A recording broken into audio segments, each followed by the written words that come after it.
I'm very pleased to be joined by Abram Heifetz, who's CEO of Atomwise. What does Atomwise do? We use artificial intelligence to help people discover new medicine. And artificial intelligence in medicine is becoming a really booming industry, judging from all the people here. What are the big challenges for you? To do artificial intelligence correctly, we have to principally demonstrate that we can impact a process. Drug discovery and healthcare have lots of very smart people working very hard, and so the bar for us to clear is quite high. How has the industry evolved over the last few years? Sure. I think that I've been very heartened by the embrace of artificial intelligence. In some sense, it's a natural outgrowth of the use of statistics, which we've been very comfortable with for a very long time.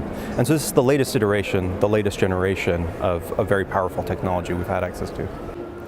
And how are these sort of conferences helpful to AI in healthcare?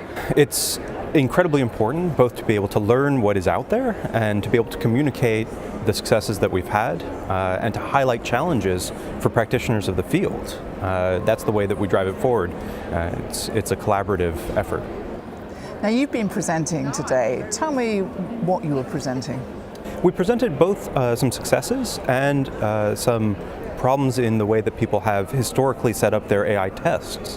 When you set up a test, you want to know that it is actually predictive of the way people are going to use AI in the future. And we've pointed out some limitations in that and how to fix them. And what else? We presented some of our previous projects and medicines that we've discovered for very hard targets. We presented a collaboration on botulinum neurotoxin and showed a new molecule unlike any that had been found before. How exactly do you use AI in drug discovery? Sure. For a drug to work, it has to be both potent and safe.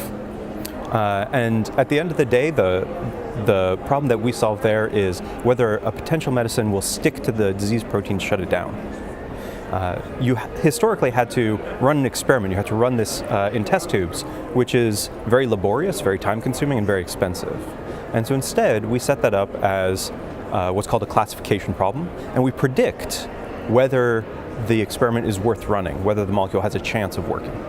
And how much of an advantage is using AI over using conventional systems? Sure, we've done head-to-head comparisons, and we have delivered hit rates which are 10,000 times what people get through high-throughput screening experiments at about 100 times the speed of even ultra-high-throughput robotic screening.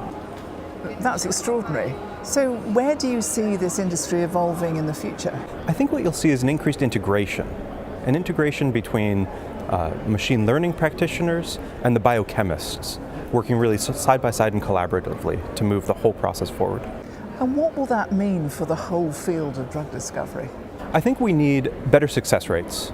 I think the attrition that you see, the failures in the clinic and even in preclinical, I think we want to, much more than speed up the process or even reduce cost, is most of the cost comes from the molecules we thought would work, which just fail at some point.